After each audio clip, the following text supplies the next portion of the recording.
Gold, trusted gold buyers. మీరు తాకట్టు పెట్టిన బంగారాన్ని విడిపించి ఈ రోజు ఉన్న మార్కెట్ ధరకు కొనబడను. చాలా మంది యాక్టర్స్ తో కూడా చేశారు. అంటే బాలయ్య బాబు గారు అఖండ 2 లో కూడా ఉన్నారు.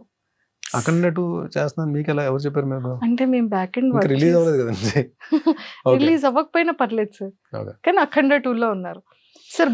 అఖండ 2లో బాగుంటుందండి, మంచి యాక్షన్ ఎపిసోడ్ ఉంటుంది. అంటే అది సిచ్యువేషన్ ఏంటని నేను చెప్పడం కరెక్ట్ కాదు, కానీ మంచి ఎపిసోడ్ ఉంటుంది. నన్ను కొట్టిన తర్వాత ఆయన చెప్పే డైలాగులు పేలిపోతాయి, నెక్స్ట్ లెవెల్ ఉంటాయి. అంటే ఆ మూమెంట్ ఉంటుంది. ఆయన బాలయ్య గారు అంటే బాలయ్య గారు బోయపాటి గారు అంటే మీకు డైలాగ్స్ ఎలా ఉంటాయో తెలుసు కదా, మామూలుగా ఉండదు అది. అలాంటిది ఆ ఎపిసోడ్లో చెప్పే స్ట్రాంగ్ డైలాగ్స్, అంటే మంచి జనాల్లోకి వెళ్ళే డైలాగ్స్ నన్ను కొడుతూ చెప్తారు, అది బాగుంటుంది dialogues. Super sir. Balayya Babu గారికి మీకు ఏమైనా మెమొరబుల్ మూమెంట్స్ ఏమైనా? బాలయ్య బాబు గారికి అరే మామ బాలయ్య బాబు గారు యాక్చువల్లీ నేను ఆయనతో డిక్టేటర్ అనే మూవీ వచ్చింది శ్రీవాస్ గారి డైరెక్షన్లో. నేను ఆయనతో క్యారెక్టర్ చేశాను, కానీ అది నా అదృష్టం వల్ల ఏంటో అది ఎడిటింగ్లో క్యారెక్టర్ లేచిపోయింది. ఒక రెండు మూడు షార్ట్స్లోనో, ఒక మ్యాక్సిమం ఒక 5 షార్ట్స్లోనో ఉంటాను నేను. అప్పుడే బాలయ్య గారు బాలయ్య బాబు కొంచెం పరిచయం. బాలయ్య ఆయన ఎనర్జీ లెవెల్స్ అంటే ఆన్ స్క్రీన్ మీకు చూసింది చాలా తక్కువ అండి, ఆఫ్ స్క్రీన్ కూడా చాలా ఎనర్జెటిక్గా ఉంటారు ఆయన. సో లొకేషన్లో మార్నింగ్ 6:30, 6:45 ఫస్ట్ షాట్. వీళ్ళు ఏంటంటే ప్లాన్ చేసుకుంటారు కదా యాక్షన్ సీక్వెన్స్లు అన్నప్పుడు.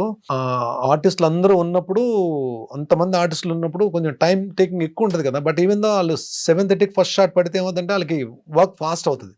సో 7:30 అనేటప్పటికి మనం ఏమనుకుంటాం, మామూలుగా ముందు వేరే షార్ట్స్ తీసి తర్వాత హీరో గారు వచ్చిన తర్వాత ఫస్ట్ షార్ట్ 7:30కి ఆయన షార్ట్ పడుతుంది బాలయ్య గారు. అంటే ఆయన ఏంటి 6కి ఎంతకు వచ్చేయాలి కదా, ఈయన 6కి వచ్చేస్తారని చెప్పి మనం కాంబినేషన్లో ఉంటాం. ఏ షార్ట్ పడతారో తెలియదు కదా, మనకు ఒక టైం చెప్పేస్తారు 6:45 విత్ మేకప్ అని చెప్తే మనం ఫిలిం సిటీలో షూటింగ్ అంటే ఇక్కడ 5కి బయలుదేరాలి. ఎన్ని రోజులు నేను ఒక్క 2 minutes అయినా ఆయనకన్నా ముందుందని ట్రై చేసిన.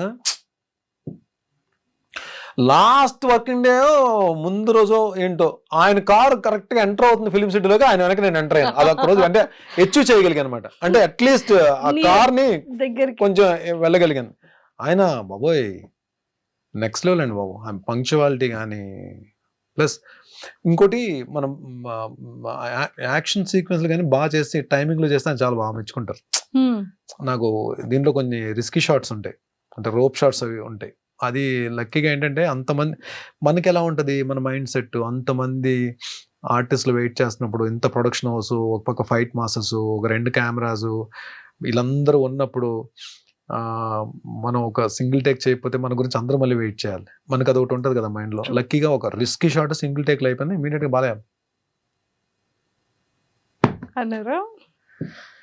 Super sir. అంటే ఒక యాక్టర్ కి ఎలాంటి నెగిటివ్ క్యారెక్టర్స్ వచ్చేటప్పుడు ఇది చెప్పడం మర్చిపోయాను. మనం యాక్షన్ సీక్వెన్సెస్లో అలాంటి రిస్కీ షాట్స్ మనం చెయ్యాలి. మనం కెమెరా ముందు నిలబడి డైలాగ్స్ చెప్పడం కూడా కాదండి. ఇప్పుడు ఈ రోజు రేపు మనకి అంటే ఆల్మోస్ట్ ఈవెన్ ఓటీటీ ప్లాట్ఫామ్ కానీ, ఈ మా బిగ్ స్క్రీన్స్ కానీ, పెద్ద హీరోస్ చేస్తున్నప్పుడు ఎక్కడో దగ్గర యాక్షన్ సీక్వెన్స్లో పడతాం మనం వెళ్ళి. సో కదా, ఈ యాక్షన్ సీక్వెన్స్లో పడినప్పుడు రిస్కీ షాట్స్ చేయడానికి మనం అమ్మో ఈ షాట్ నేను చేయలేను అన్నాం అనుకోండి, అక్కడ డూప్ని పెట్టి చేయించవచ్చేమో, కానీ నెక్స్ట్ మూవీ మళ్ళీ మనకు కాల్ రాదు. What it you have to risk there. అక్కడ రిస్క్ చేయాలి.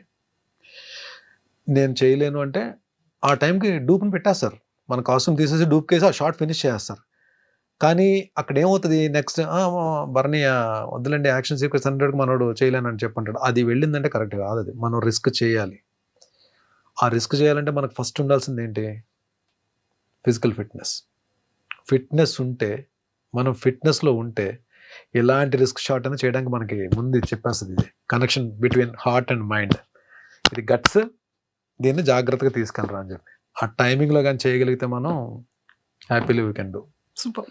కానీ ఆ రూఫ్ కట్టేటప్పుడు కానీ, ఆ ఫైటింగ్ సీక్వెన్సెస్లో కానీ ఎంత జాగ్రత్తగా ఉన్నా ఖచ్చితంగా చిన్న చిన్న దెబ్బలు 100% మీకు అలా వెళ్ళి కోట వెళ్ళి లారీని వెళ్ళి ఎక్కడో ఉంటుంది, లారీ ఆల్మోస్ట్ ఒక 40 feet దూరంలో ఉంటుంది.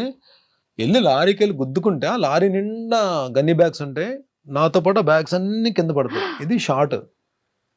ఇది షార్ట్ తేడా అయింది అనుకోండి, మళ్ళీ కిందకి పడిన గన్ని బ్యాగ్స్ అన్ని మళ్ళీ లారీ ఎక్కించాలి బా కదా. ఇక్కడ ఎంత వర్క్ కదా వీళ్ళకి, అంటే అది అలా వెళ్ళిపోతుంది ఫ్రేమ్ లో షార్ట్.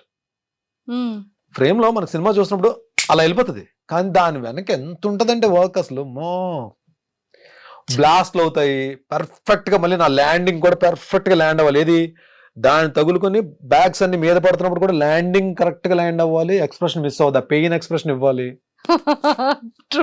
ఇంతలో పెయిన్ ఎక్స్ప్రెషన్ ఇవ్వాలి, at the same time dust అంతా పడుతుంటది, కింద నుంచి బ్లోయర్స్ తో కొడుతుంటారు, మళ్ళీ కింద నుంచి బ్లోయర్స్ తో కొడుతుంటారు కదా డస్ట్ కి, ఆ డస్ట్ నోట్లోకి వెళ్తుంటది, ముక్కులోకి వెళ్తుంటది, కళ్ళలోకి వెళ్తుంటది. స్టిల్ ఇక్కడ అంటే ఈవెన్ మనం హీరోస్ నిజంగానే వాళ్ళు చేసే యాక్షన్ సీక్వెన్స్ మనకు అలా వెళ్ళిపోతాయి, కానీ ఫైట్ చేస్తారంటాం, కానీ రియల్లీ దే వర్క్ హార్డ్ అండి. రియల్లీ అంటే చాలా పేషెన్స్ ఉండాలి వాళ్ళు. నిజంగా మెగాస్టార్ గారు ఆ ఊరికనే మెగాస్టార్ అవుతారండి. అందరూ కూడా వెంకటేష్ గారు, పవర్ స్టార్ కానీ వీళ్ళందరూ కూడా, తారక్ వీళ్ళందరూ కూడా అంటే నిజంగానే వాళ్ళ పేషెన్స్ కానీ వాళ్ళంతా ఫోకస్డ్గా వర్క్ చేసే విధానం కానీ దే లవ్. అంటే ఇక్కడికి వచ్చిన తర్వాత మనం థియేటర్ చూసి క్లాప్స్ కొట్టి విజిల్స్ వేస్తాం, బట్ వెనక చాలా హార్డ్ వర్క్ ఉంటుంది. సో అందుకే మూవీస్ షూటింగ్ కూడా అంత డ్యూరేషన్ పడుతూ ఉంటుంది. సార్ స్కిన్ కేర్ ఎలా తీసుకుంటారు? హెయిర్ పాడవకూడదు, స్కిన్ పాడవకూడదు. హెయిర్ పాడైపోయిందండి, హెయిర్ లూజ్ అయిపోయింది, హెయిర్ చాలా పోయింది. స్కిన్ కూడా ఏంటంటే నేను మేబీ నేను స్కిన్కి స్పెషల్గా నేను ఏం కేర్ ఏం తీసుకోవట్లేదు. మరి నేను అంటే మేబీ నా స్కిన్ కూడా పెద్ద సన్ స్క్రీన్ అవి ఏమో అంటే అంత పర్టికులర్గా నేను చేసే క్యారెక్టర్స్ అన్ని దెబ్బలు తగిలించుకునే క్యారెక్టర్లే కదా, పెద్ద గ్లామర్ పెద్ద ఏం అవసరం ఉండదు, పెద్ద మేకప్ కూడా వేయరు, వెళ్తే వేస్తే మసి రాసేస్తారు ముఖానికి, లేదా బ్లడ్ ఏదో పడుతుంది. అంటే నేను ఇప్పుడు చేస్తున్న క్యారెక్టర్స్ అన్ని మూవీస్ లో అందరు హీరోల చేత దెబ్బలు తినే క్యారెక్టర్లే కదా మ్యాక్సిమం వస్తాయి. మంచి క్యారెక్టర్లు వచ్చినప్పుడు గ్లామర్ ఓరియంటెడ్ క్యారెక్టర్స్ ఇంకేం వస్తాయిలేండి మనకి. ఒకవేళ వచ్చినప్పుడు చూద్దాం, నాకు కొంచెం అప్పుడు స్కిన్ కేర్ తీసుకుందాం. ప్రస్తుతానికైతే ఈ స్కిన్ ఒప్పుకున్నారు డైరెక్టర్లు అందరూ. And for more videos, Please subscribe to iDream. Please subscribe to iDream. Please subscribe iDream. And please subscribe to iDream. For more videos, subscribe to iDream. please like, share and subscribe to the channel. Congratulations, iDream. Subscribe to iDream. Subscribe to iDream. So subscribe to iDream Media. iDream ki iDream team andarki huge congratulations. Please subscribe iDream Media. Please subscribe to iDream. Subscribe iDream. Please subscribe to iDream. iDream అంటే నా కళల channel subscribe చేసుకున్న నోరు తిరుగుతలేదు, మీరైతే గంట గుర్తు కొట్టండి. For more such videos, please subscribe to iDream. Subscribe to iDream. Please subscribe to iDream. Please subscribe iDream Media. Please do subscribe to iDream. Please subscribe to iDream Media. For best entertainment and information, please subscribe iDream. And don't forget to subscribe to iDream.